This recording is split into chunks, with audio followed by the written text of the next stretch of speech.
사복음서가 우리에게 주어졌는데 마태, 마가, 누가는 주로 예수님이 하신 사역에 집중하고 사도 요한은 주로 예수님 자체에 집중합니다. 본질적으로 예수님이 누구이신가에 대해서 심도 있게 기록했습니다. 예수님은 누구신가? 예수님을 아는 지식이 왜 중요한가? 예수님을 아는 지식은 우리를 새롭게 합니다. 예수님을 아는 지식은 우리를 깨끗하게 합니다. 예수님을 아는 지식은 우리를 존귀하게 합니다. 또한 예수님만이 하나님이 우리에게 보내신 구주 되십니다. 사도행전 4장 12절에 이렇게 말씀했습니다. 다른 이로서는 구원받을 수 없나니 천하 사람 중에 구원을 받을 만한 다른 이름을 우리에게 주신 일이 없습니다. 아멘. 하나님이 우리에게 보내신 유일한 구원자는 예수님 뿐입니다. 오늘부터 주일 오후에 요한복음을 계속 설교하려고 합니다. 이 설교들을 통해서 예수님을 깊이 알고 교제하는 체험이 있기를 바랍니다. 저만 이렇게 설교하는 것이 아니라 부교역자들이 같이 이어서 설교합니다. 개인적으로 준비할 뿐만 아니라 서로 협력하면서 같이 나누면서 말씀을 전하고자 합니다. 항상 우리 성도님들께서 담임 목사님을 비롯해서 우리 부교역자들 말씀을 전하는 분들을 위해서 기도해 주신 것 감사합니다. 앞으로도 계속 기도해 주시고 오늘 이 시간에도 그 기도가 응답되기를 간절히 바랍니다. 첫째로 오늘 본문에서 증거하는 예수님은 말씀이신 하나님입니다. 요한복음의 서문은 그 어떤 책보다도 그 시작이 강렬합니다. 서문은 예수님의 족보를 나열함으로써 시작하지 않습니다. 이 땅에 태어나신 사건도 나오지 않습니다. 요한복음은 예수님이 훨씬 그 이전부터 계신 초월자이시다라는 것을 가르쳐 줍니다. 오늘 본문 1절에서 3절까지의 말씀 우리 함께 읽어보겠습니다. 1절부터 3절입니다. 시작. 태초에 말씀이 계시니라. 이 말씀이 하나님과 함께 계셨으니 이 말씀이 곧 하나님이시니라. 그가 태초에 하나님과 함께 계셨고 만물이 그로 말미암아 지은 바 되었으니 지은 것이 하나도 그가 없이는 된 것이 없느니라. 아멘. 이 세상 모든 만물을 처음이 있습니다. 그 처음을 찾아서 계속 거슬러 올라가 보면 누가 나오느냐? 창조주 하나님이 나오십니다. 태초에 하나님이 천지를 창조하시니라. 그런데 하나님이 천지를 어떻게 창조하셨습니까? 말씀으로. 하나님이 이르시되 빛이 있으라 하시니 빛이 있었고 하나님께서는 자기 생각만으로 그리고 계획만으로 이 세상을 창조하신 것이 아니라 말씀하심으로 이 세상을 창조하셨습니다. 그런데 요한복음은 이 말씀이 평범한 말씀이 아니라고 합니다. 그저 들리는 음성이 아니라 그리고 보여지는 글이 아니라 이 말씀이 곧 하나님이다라고 증언합니다.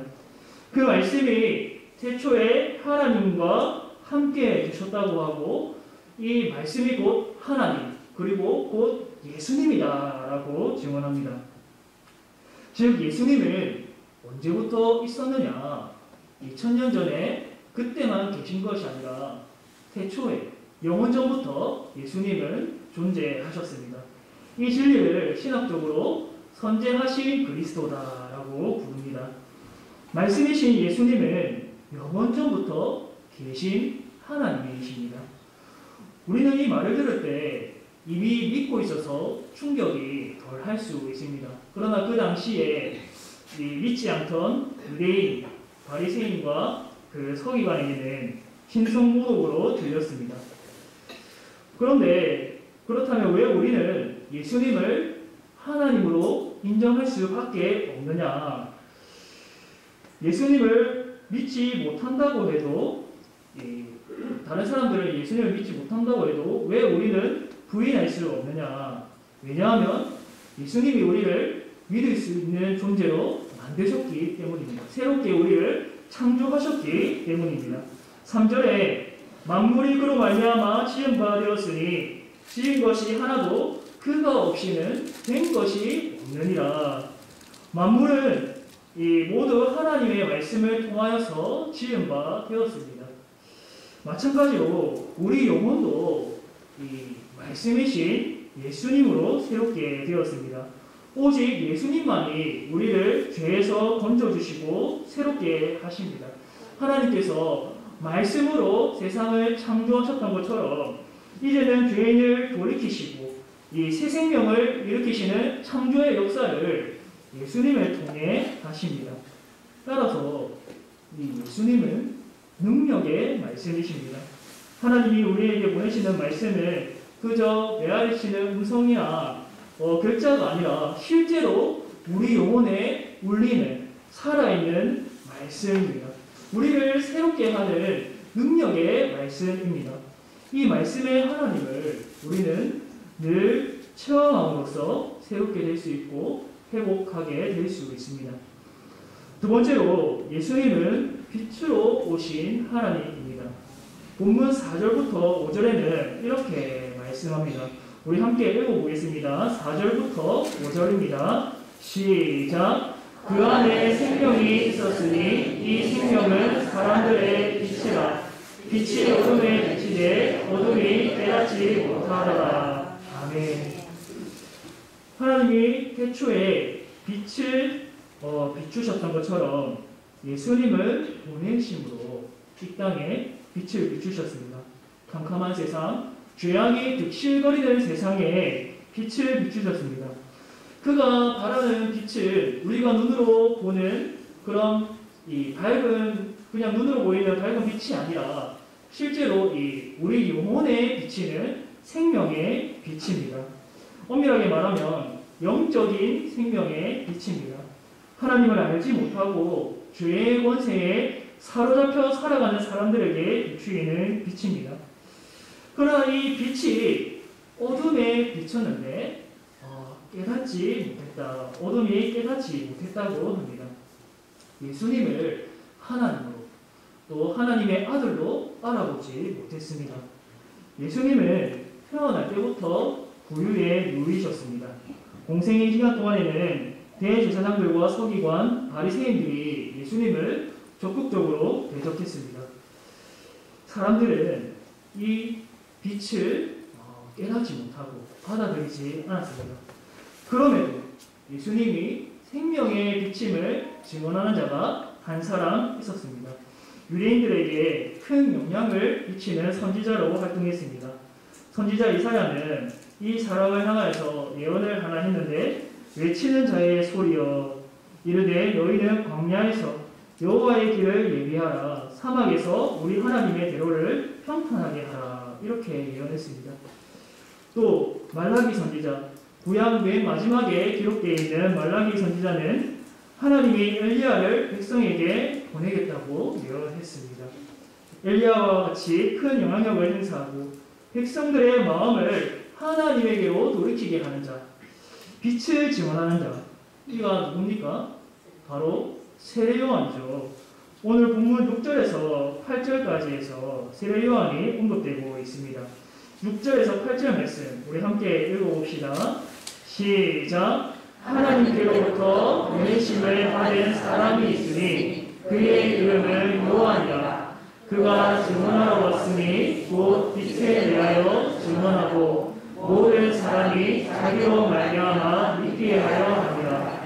그는 이 빛이 아니요 이 빛에 대하여 증언하러 온 자라. 아멘. 세례요한은 이사야와 말라기가 예언했던 선지자였습니다. 그는 하나님께로부터 보내심을 받은 사람이었지만 빛 자체는 아니었습니다. 그에게는 생명의 빛이 존재하지 않았습니다. 그저 그 빛에 대하여 증언하고 사람들로 하여금 자기로 인해 믿게 하려는 사명을 수행하는 자였습니다. 백성들은 이 세례 요한을 주목했지만 세례 요한은 그들의 시선을 빛으로 오신 예수 그리스도에게로 돌렸습니다. 세례 요한도 이 땅에서 가장 큰 자다라고 불리웠지만 예수님의 신발끈 풀기도 감당하지 못하는 존재였습니다. 세례 요한이 증언했던 한 분, 오직 예수님만이 이 어두운 세상을 환히 비추는 참 빛이십니다. 그러나 빛이 이렇게 세상을 향해 비추어졌지만 세상은 이를 깨닫지 못했습니다. 말씀이신 하나님이 육신을 입어서 이 땅에 오셨음에도 예수님을 인정하고 받아들이지 않았습니다. 오히려 적극적으로 거부하고 대적했습니다. 그래야 해서 결국 십자가에 달리시기까지 하셨죠. 본문 9절에서 11절까지에는 이렇게 말씀합니다. 참빛 곧 세상에 와서 각 사람에게 비추는 빛이 있었나니 그가 세상에 계셨으며 세상은 그로 말미암아 지은 바 되었으되 세상이 그를 알지 못하였고 자기 땅에 오매 자기 백성이 영접하지 아니하였으나. 이 빛은 생명의 빛, 사람을 살리는 빛이었습니다. 그러나 사람들이 이 빛을 받아들이지 않았습니다. 사람들을 숨을 쉬면서 또 걸어가고 움직이는 것을 볼 때에 살아있는 것 같지만 영적인 측면에서는 죽은 자들입니다. 하나님과의 관계가 단절된 자들은 하나님을 보지 못하는 어둠 가운데서 살아갑니다. 즉 예수님은 빛이고 사람들은 어둠입니다. 사람들은 예수님을 싫어합니다. 왜? 사람을 살리는 빛으로 오셨는데 왜 예수님을 싫어합니까? 왜냐하면 빛 대신 예수님에게 가까이 가면 자신의 죄가 들통나기 때문입니다. 자신이 빛 비추임이 필요한 사람이라는 걸 인정하는 것은, 자신이 이 예수님의 빛이 필요한 사람이라고 인정하는 것은 곧 자신은 어둠이다, 죄인이다라는 것을 인정하는 것과 같기 때문입니다. 그렇게 된다면, 예수님을 깨닫게 된다면 죄에서 돌이키는 삶을 살아야 된다는 것을 무의식적으로 은연중에 알고 있기 때문에 예수님을 적극적으로 거부합니다. 그래서 사람들은 빛을 멀리하고 싫어합니다. 그러나 하나님께서는 이 세상에 빛을 비추셨고 이 믿지 않는 사람들이 있었지만 또 그 가운데 믿는 사람들이 있게 하셨습니다. 본문 12절에서 13절 우리 함께 읽어보겠습니다. 시작!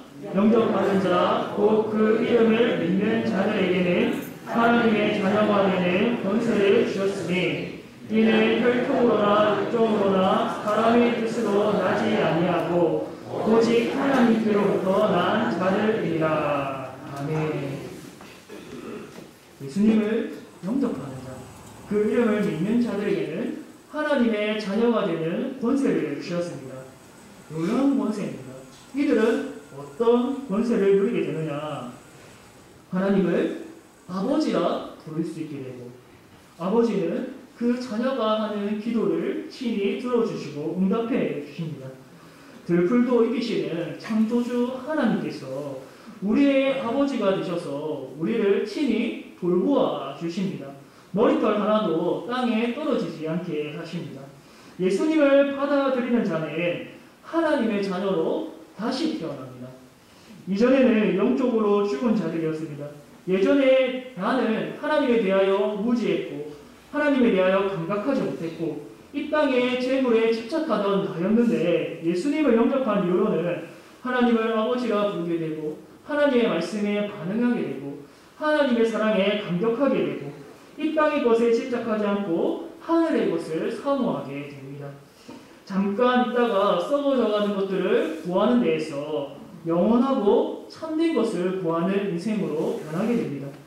이것이 예수님 안에 있는 생명의 비추임을 받은 사람들의 이 모습입니다. 하나님의 자녀가 된 사람들의 모습입니다. 그리고 이 자녀가 되는 일은 사람에게서 나오지 않습니다. 13절에 보면 혈통으로 되지 않는다고 합니다. 즉 육신으로 아브라함의 자손이라고 해서 모두 하나님의 자녀가 되는 것은 아닙니다. 아브라함의 피를 물려받았다고 해서 유대인이 하나님의 백성이 되는 것은 아닙니다. 또 13절에 육종으로나 사람의 뜻으로 되지 않는다고 했는데 이는 사람의 의지로 되는 게 아님을 말해줍니다. 사람의 방법이나 사람의 의지나 사람의 능력으로는 하나님의 자녀를 만들 수 없습니다. 내가 하나님의 자녀를 낳겠다고 해서 낳을 수 없고 내가 하나님의 자녀가 되겠다 해서 될 수 있는 것이 아닙니다. 새 생명을 일으키고 하나님의 자녀로 거듭나게 하는 역사는 오직 누가 하십니까? 하나님이 하시는 일입니다. 13절 마지막에 오직 하나님께로부터 난 자들이다 라고 말씀합니다. 우리가 하나님의 자녀가 된 것은 내가 되고 싶어서 된 것이 아니죠. 내 의지가 발휘해서 된 것이 아닙니다. 또 목사의 설교가 하나님의 자녀를 만들 수 있는 것이 아닙니다.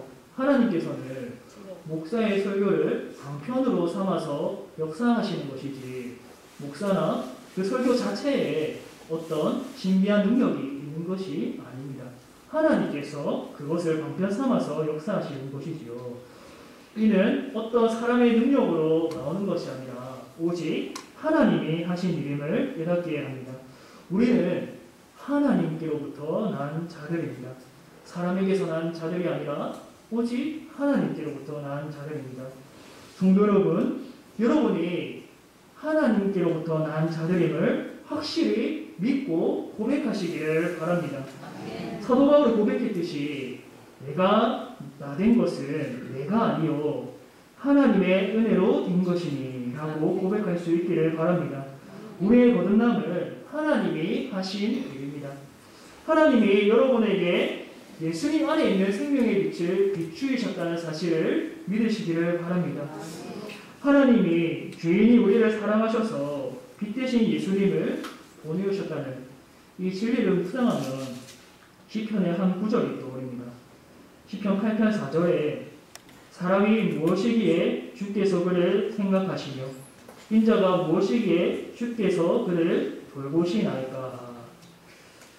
나 같은 사람이 뭐라고 주께서 나를 생각하시고 돌보시는가. 나 같은 사람이 뭐라고 내게 그 예수님의 빛을 생명의 빛을 비추시는가. 나 같은 사람이 뭐라고 예수 그리스도의 얼굴에 있는 하나님의 영광을 아는 빛을 우리 마음에 비추시는가. 그 사람을 생각할 때에 참 감사하고 감격스럽고 주님을 더 사랑하게 됩니다. 하지만 한편으로 한 가지 더 생각해야 될 것은 예수님은 이 땅에 오셔서 우리에게 빛을 이렇게 찬란하게 비추어 주셨는데 나는 빛의 자녀로 살아가고 있는가 하는 점입니다. 에베소서 5장 8절에서 9절에 이렇게 말씀합니다. 너희가 전에는 어둠이더니 이제는 주 안에서 빛이라. 빛의 자녀들처럼 행하라. 빛의 열매는 모든 착함과 의로움과 진실함의 열매니라. 아멘. 나는 그 빛을 늘 가까이 하고 있는가. 빛 비추임을 사모하면서 내 안에 아직까지도 남아있는 그 죄악의 본성, 어둠들을 몰아내고 있는가.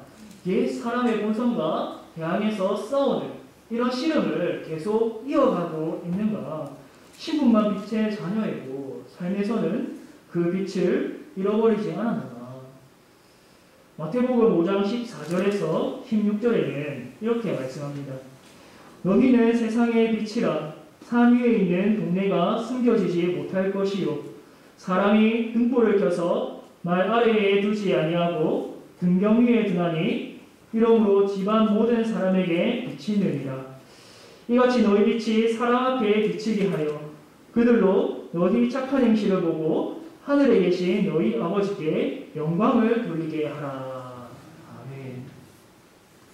사랑하는 성도 여러분, 하나님은 어둠에 잠긴 우리를 불쌍히 여기셔서 말씀이신 예수님을 보내어 주셨습니다. 천지를 창조하시던 그 능력과 생명의 빛으로 내게 역사하셔서 새 생명을 일으키시고 하나님에 대하여 살아있는 영혼이 되게 하셨습니다.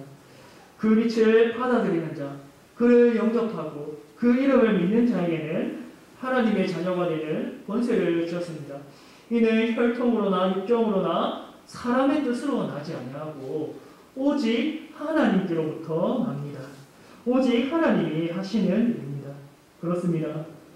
여러분에게 예수님의 빛이 이미 비추어졌습니다. 그러므로 이제는 어둠이 아니라 그 빛을 더 사모하시기를 바랍니다. 우리는 늘 그 빛을 가까이 하고 또한 그 빛을 증언하고 빛의 자녀로 살아가야 합니다. 예수님은 이 땅에서 결코 어둠에 지지 않으셨습니다. 어둠은 결코 빛을 이길 수 없습니다. 이 승리하신 빛을 받아서 우리 안에 작고 희미해진 불빛을 다시 한번 활활 타오르게 할 수 있기를 바랍니다. 우리 하나님께서는 자비하셔서 상한 갈대를 꺾지 않으시고 꺼져가는 등불을 끄지 않으시지만 우리가 여전히 하나님의 마음을 아프게 하고 죄를 지어서 하나님을 또 분노하게 하는 일이 얼마나 많습니까? 빛의 자녀로 부름받았지만 예수님의 빛 비추임을 받았지만 예수님의 빛을 멀리하고 여전히 그 옛사람의 기색에 눌려서 세상을 더 사랑하는 내 모습이 있지는 않습니까? 우리의 이러한 모습을 돌아보면서 예수님 항상 내게 빛을 비추어 주옵소서. 하나님의 영광을 아는 빛을 우리에게 비추어 주옵소서. 내가 오늘도 다시 한번 회복되고 내가 어둠의 자녀로 살아가는 것이 아니라 빛의 자녀로 살아갈 수 있기를 바랍니다. 입술로, 내 손으로, 내 발걸음으로, 내 온 삶으로 빛을 증언하고 또 빛의 자녀로 살아가기를 원합니다. 성령 하나님 내 안에 역사하여 주옵소서. 이렇게 기도함으로 하나님께 영광 돌리는 빛의 자녀가 다 되시기를 주님의 이름으로 축복합니다. 사랑의 하나님 아버지, 오늘 우리를 불러주시고 하나님의 말씀을 듣게 하시니 감사합니다. 우리가 감히 의로우신 또 빛 대신 하나님 앞에 나올 수 없는 자들이지만 하나님께서 우리에게 빛 대신 예수님을 보내오셔서 캄캄한 우리 영혼에 빛을 비추어 주시고 우리에게 새 생명 일으켜 주시고 그 보혈의 공로를 의지하여서 하나님 앞에 우리 아버지 앞에 나오게 하여 주신 것 감사합니다. 우리가 이렇게 하나님으로부터 은혜를 받은 자들입니다. 오늘도 우리가 이 말씀에 의지하여서 다시 한번 회복되기를 원하고 이 말씀을 의지하여서 다시 한번 하나님의 말씀에 순종하며 빛의 자녀로 살아가기를 원하오니 성령께서 우리의 마음을 주장하여 주옵소서. 이 모든 것 예수님의 이름으로 기도드립니다. 아멘.